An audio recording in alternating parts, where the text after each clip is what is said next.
ଓମ୍ ଶାନ୍ତି। ଶୁଭ ସକାଳର ଶୁଭ ଅଭିନନ୍ଦନ ଜଣାଇ ଆଜିର ପ୍ରଭୁ ଚିନ୍ତନର ଆଲୋଚନା ପରିସରକୁ ମୁଁ ସମସ୍ତଙ୍କୁ ସାଦରେ ଆମନ୍ତ୍ରଣ ଜଣାଉଛି। କଥାରେ ଅଛି, ସନ୍ ଶୋଜ୍ ଫାଦର, ଫାଦର ଶୋଜ୍ ସନ୍। ଏହା ପରସ୍ପର ପରିପୂରକ। ଯେପରି କୌଣସି ମହାନ ବ୍ୟକ୍ତିଙ୍କର ସନ୍ତାନମାନଙ୍କୁ ମଧ୍ୟ ସମସ୍ତେ ଜାଣିଥାନ୍ତି ବା ପରିଚୟ କହିବା ମାତ୍ରକେ ଚିହ୍ନି ଯାଇଥାନ୍ତି, ସେହିପରି କୌଣସି ପିଲା ମହାନ କାର୍ଯ୍ୟ କଲେ ବା ସଫଳତା ପାଇ ଲୋକଲୋଚନକୁ ଆସିଯାଇଥାନ୍ତି, ତାଙ୍କ ଦ୍ୱାରା ତାଙ୍କର ପିତାଙ୍କର ମଧ୍ୟ ନାଁ ହେଇଥାଏ। ଠିକ୍ ସେହିପରି ଏଠାରେ ନିରାକାର ପରମାତ୍ମା ପିତା କହୁଛନ୍ତି, ମଧୁର ଆତ୍ମିକ ସନ୍ତାନମାନେ ରାତିଦିନ ଏହି ଚିନ୍ତନରେ ରୁହ ଯେ ସମସ୍ତଙ୍କୁ ନିରାକାର ଶିବ ବାବାଙ୍କର ପରିଚୟ କିପରି ଦିଆଯିବ। କାରଣ ବର୍ତ୍ତମାନର ସମାଜ ଦ୍ୱାପର ଯୁଗରୁ ପାଞ୍ଚ ବିକାର ରୂପୀ ମାୟାର କବଳିତ ହୋଇ ଈଶ୍ୱର ପିତାଙ୍କର ବାସ୍ତବ ସ୍ୱରୂପକୁ ଭୁଲିଯାଇ ସମସ୍ତଙ୍କୁ ଈଶ୍ୱରଙ୍କର ସ୍ୱରୂପ ବୋଲି ମାନି ନେଇଛନ୍ତି। ଯେପରି କୌଣସି ଜିନିଷ ବିଷୟରେ ସଠିକ୍ ଜ୍ଞାନ ନଥାଇ ତାକୁ ଆପଣେଇବା ଦ୍ୱାରା କୌଣସି ଫାଇଦା ତ ହୋଇନଥାଏ, ଆହୁରି ଅସୁବିଧାର ସମ୍ମୁଖୀନ ହେବାକୁ ପଡ଼ିଥାଏ।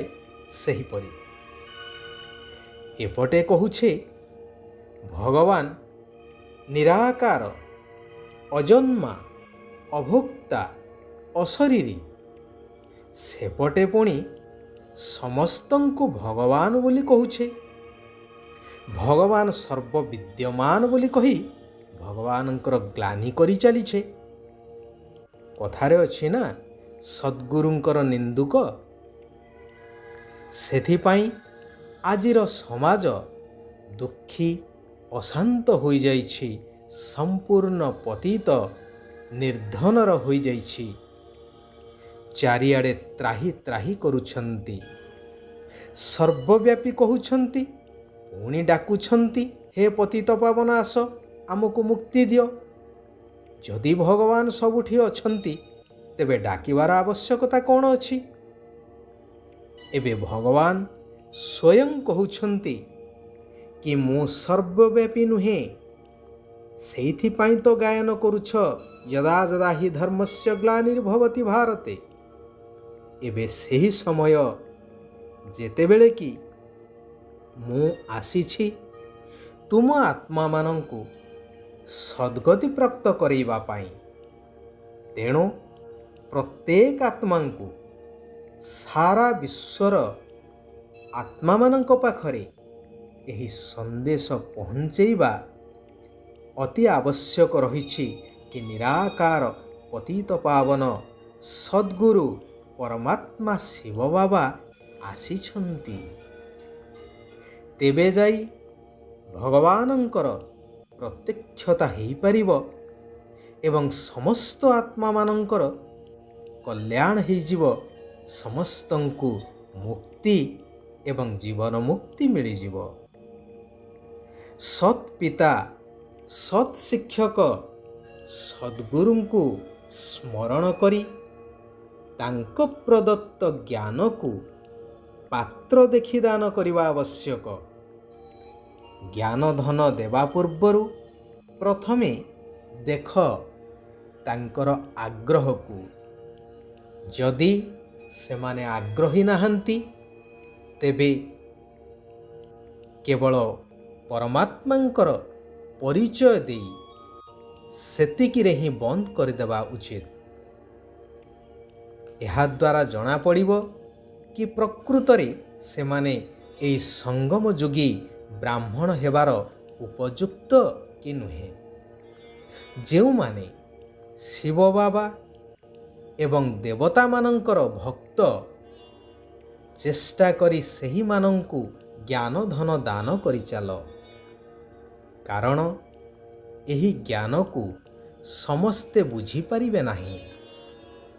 ବୁଝିବେ ସେଇମାନେ ଯେଉଁମାନେ ଶୂଦ୍ରରୁ ବ୍ରାହ୍ମଣ ହେବାକୁ ଚାହୁଁଥିବେ, ଅର୍ଥାତ୍ ଯେଉଁମାନଙ୍କର ଶୂଦ୍ରରୁ ବ୍ରାହ୍ମଣ ହେବାର ପୂର୍ବକଳ୍ପ ଭଳି ଥିବ। ତୁମେମାନେ ଚେଷ୍ଟା କରି ଗୋଟିଏ କଥା ସମସ୍ତଙ୍କୁ ଶୁଣାଅ ଯେ ସମସ୍ତଙ୍କର ସଦ୍ଗତିଦାତା ଏକମାତ୍ର ନିରାକାର ପରମାତ୍ମା ଶିବ ବାବା ହିଁ ଅଟନ୍ତି। କୌଣସି ଦେହଧାରୀ ଗୁରୁ, ଗୋସେଇଁ, ସାଧୁ, ସନ୍ଥ ଏପରିକି ଦେବୀ ଦେବତା ମଧ୍ୟ ସଦ୍ଗତିଦାତା ହେଇପାରିବେ ନାହିଁ।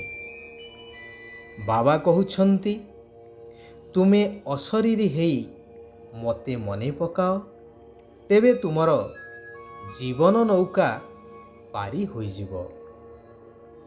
ଯେଉଁମାନେ ଆଦି ସନାତନ ଦେବୀ ଦେବତା ଧର୍ମର ହୋଇଥିବେ, ସେମାନେ ତୁରନ୍ତ ଏ କଥାକୁ ବୁଝିଯିବେ ଏବଂ ଏହି ଜ୍ଞାନରେ ଆଗକୁ ଆଗକୁ ବଢ଼ିବାର ପ୍ରୟାସ କରିବେ।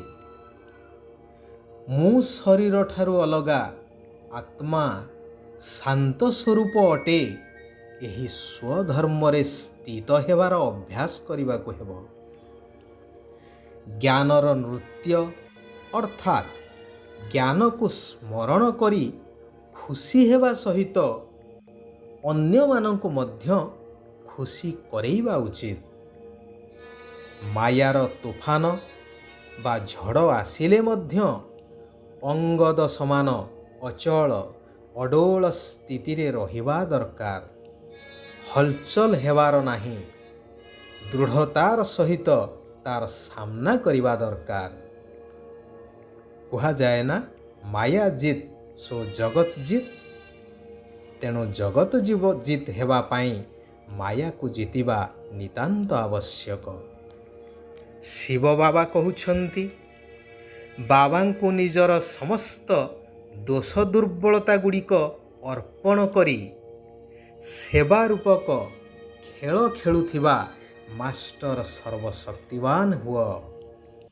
ପ୍ରତ୍ୟେକ କାର୍ଯ୍ୟ ବା ପ୍ରତ୍ୟେକ କର୍ମ କରିବା ସମୟରେ ସ୍ମୃତିରେ ରହୁ କି ସର୍ବଶକ୍ତିମାନ ବାବା ମୋର ସାଥିରେ ଅଛନ୍ତି। ମୁଁ ମାଷ୍ଟର ସର୍ବଶକ୍ତିମାନ, କାରଣ ଭଗବାନ ସର୍ବଶକ୍ତିମାନ, ମୁଁ ତାଙ୍କର ସନ୍ତାନ।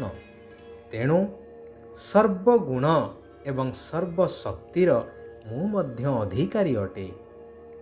ତେବେ କୌଣସି ପ୍ରକାର ବୋଝର ଅନୁଭବ ହେବ ନାହିଁ।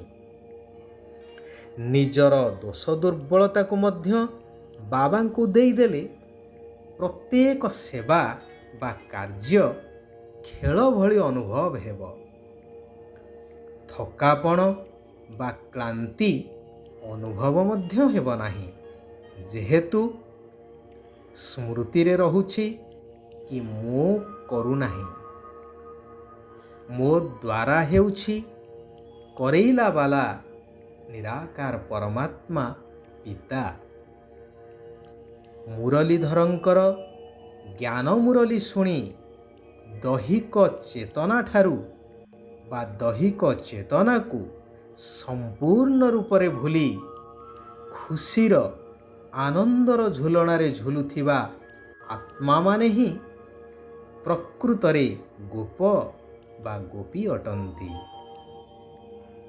ଆଚ୍ଛା, ଆଜି ପାଇଁ ଏଇଠାରେ ଆମେମାନେ ବିରାମ ନେବା। ଆସନ୍ତାକାଲି ପୁନଶ୍ଚ ଆମେମାନେ ସେହି କଲ୍ୟାଣକାରୀ ପରମାତ୍ମାଙ୍କର ଆଉ କିଛି କଲ୍ୟାଣକାରୀ ମହାବାକ୍ୟ ଉପରେ ଆଲୋଚନା କରିବା। ନିଜ ଜୀବନକୁ ପରିବର୍ତ୍ତନ କରିବା ସହିତ ସାରା ବିଶ୍ୱର ଆତ୍ମାମାନଙ୍କର କଲ୍ୟାଣ କରିଚାଲିବା। ସାରା ବିଶ୍ୱର ଆତ୍ମାମାନଙ୍କର କଲ୍ୟାଣ ହେଉ, ସମସ୍ତେ ସୁଖ ଆଉ ଶାନ୍ତିର ଅନୁଭବ କରନ୍ତୁ। ওম শান্তি। ওম শান্তি। ওম শান্তি।